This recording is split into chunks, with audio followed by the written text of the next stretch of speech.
Assalamualaikum warahmatullahi wabarakatuh. Hari ini saya akan menjelaskan tentang komponen-komponen yang ada pada motherboard. Sebelumnya, perkenalkan nama saya Rofika Rararisma Sugi Putri, NPM 23100103666. Saya dari kelas 1C reguler pagi Banjarmasin. Hari ini saya akan menjelaskan tentang komponen-komponen yang ada pada motherboard. Jadi, apa sih motherboard itu? Motherboard adalah sebuah perangkat keras utama komputer yang berguna untuk meletakkan berbagai hardware agar saling terhubung. Motherboard bekerja dengan menghubungkan bahasa kode antar perangkat keras yang kemudian disinergikan sehingga menjadi aktivitas kerja komputer. Lalu, apa saja komponen-komponen yang terdapat pada motherboard? Mari kita cek video berikut ini. Komponen yang pertama adalah prosesor. Prosesor adalah suatu komponen dalam komputer yang memiliki fungsi sebagai otak dari komputer, atau bisa dibilang suatu IC yang mengontrol keseluruhan dari berjalannya sistem.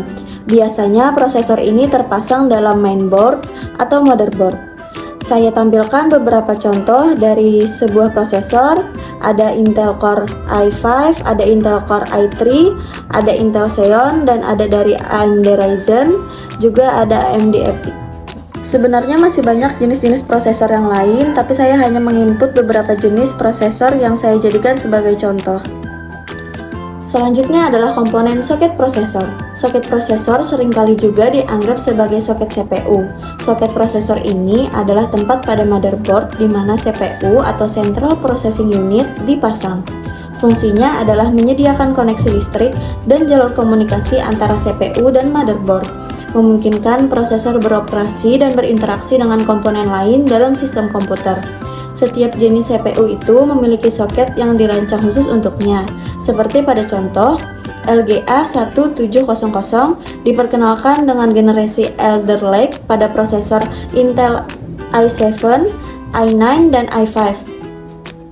Selanjutnya ada LGA 1151 digunakan untuk prosesor generasi ke-6, ke-7, ke-8, dan ke-9 pada Core i series.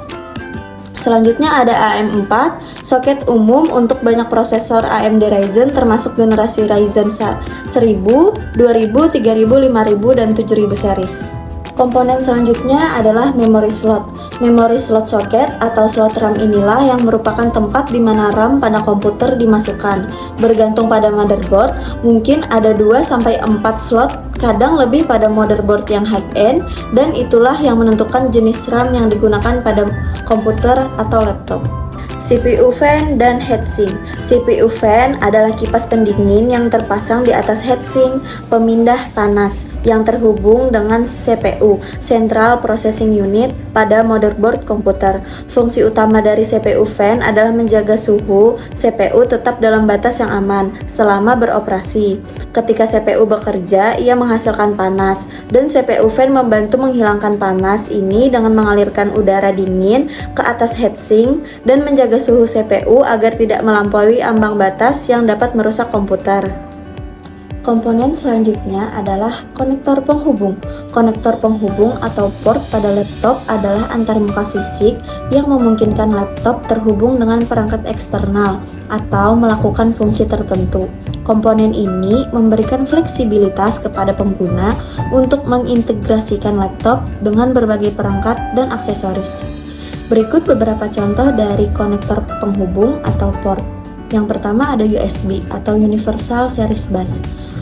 Digunakan untuk menghubungkan berbagai perangkat eksternal seperti flash drive, mouse, keyboard, printer, dan perangkat USB lainnya. Selanjutnya ada HDMI, High Definition Multimedia Interface Port, memberikan koneksi audio dan video berkualitas tinggi untuk menghubungkan laptop ke monitor, TV, atau proyektor. Selanjutnya ada audio jack port untuk menghubungkan headphone, speaker, atau mikrofon, dan lain-lain. Sebenarnya masih banyak sekali contoh dari konektor penghubung atau port pada laptop maupun komputer.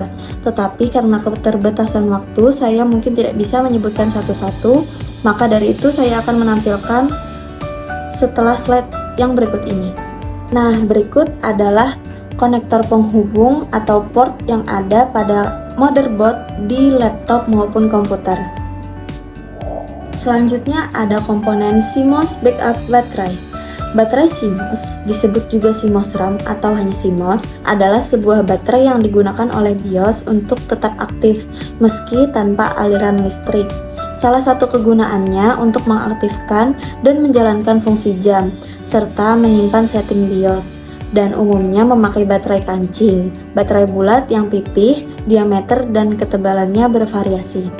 Lalu ada komponen PCI slot. PCI adalah chip atau rangkaian chip pada motherboard yang bertanggung jawab untuk mengelola dan mendistribusikan sinyal interrupt, pemberitahuan kepada CPU bahwa ada peristiwa yang perlu diatasi dari perangkat keras atau komponen sistem lainnya. Fungsi utama dari PCI adalah mengkoordinasi prioritas interrupt dan memastikan bahwa CPU merespon peristiwa dengan benar. Namun, pada motherboard yang lebih modern saat ini, slot PCI Express lebih umum digunakan karena lebih efisien dan mendukung kinerja yang tinggi. AGP slot.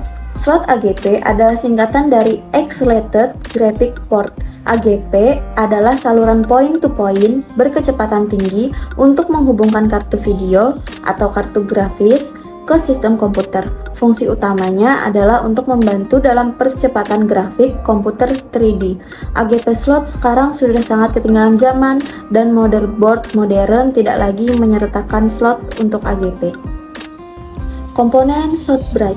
Short bright chip, short bright digunakan untuk menghandle semua komunikasi antara berbagai perangkat, baik input maupun output, seperti mengatur kerja IDE, controller, keyboard, mouse, ROM BIOS, PCI, LAN, ETH, sampai ke modem. Selanjutnya ada komponen North Bright. North Bright adalah salah satu chipset utama pada motherboard komputer. Chipset ini adalah pengendali atau chipset yang menangani komunikasi antara CPU, RAM, AGP, dan PCI maupun PCI Express. Komponen selanjutnya adalah ID, Integrated Drive Electronic Connector, adalah jenis konektor yang digunakan untuk menghubungkan perangkat penyimpanan data, seperti hard drive atau CD dan DVD drive, ke motherboard pada komputer. Fungsi utama dari ID konektor adalah menyediakan jalur komunikasi antara perangkat penyimpanan dan motherboard untuk mentransfer data. Namun, sebagian besar motherboard modern tidak lagi menyertakan konektor ID, tapi perangkat penyimpanan lebih modern lebih sering menggunakan konektor SATA karena menawarkan kecepatan transfer data yang tinggi dan kabel yang lebih ramping. Komponen pada motherboard selanjutnya adalah DRAM. DRAM atau Dynamic Random Access Memory adalah memori slot pada motherboard yang dirancang untuk memasang modul memori DRAM. Modul memori ini dapat berupa DIMM, Dual Inline Memory Module, atau SODIMM, Small Outline Dual Inline Memory Module, tergantung pada jenis slot yang ada pada motherboard. Fungsi utama dari DRAM memory slot adalah menyediakan tempat untuk memasang dan menghubungkan memori DRAM ke motherboard. Pin ATX Power Connector. Pin ATX Power Connector adalah konektor daya pada motherboard yang menyediakan daya listrik utama dari sumber daya atau power supply ke motherboard. Fungsinya adalah menyediakan daya yang diperlukan untuk mendukung operasi motherboard dan komponen lain yang terhubung ke dalamnya. Konektor ini sangat-sangat penting untuk menyediakan daya yang dibutuhkan oleh prosesor, RAM, kartu grafis, dan perangkat keras lainnya pada motherboard. Komponen selanjutnya ada BIOS dan Dual BIOS. BIOS merupakan perangkat lunak yang bertanggung jawab untuk menginisialisasi dan mengatur perangkat keras sistem komputer saat dihidupkan. Dengan adanya Dual BIOS, motherboard memiliki kemampuan cadangan yang dapat berguna dalam beberapa situasi, seperti pemulihan dari pembaruan BIOS yang gagal atau kerusakan pada BIOS utama atau sebelumnya. Print Front Panel. Print front panel ini berfungsi sebagai konektor dari casing ke motherboard, sehingga kita bisa menyalakan komputer hanya melalui casing. Komponen terakhir pada motherboard adalah VRM.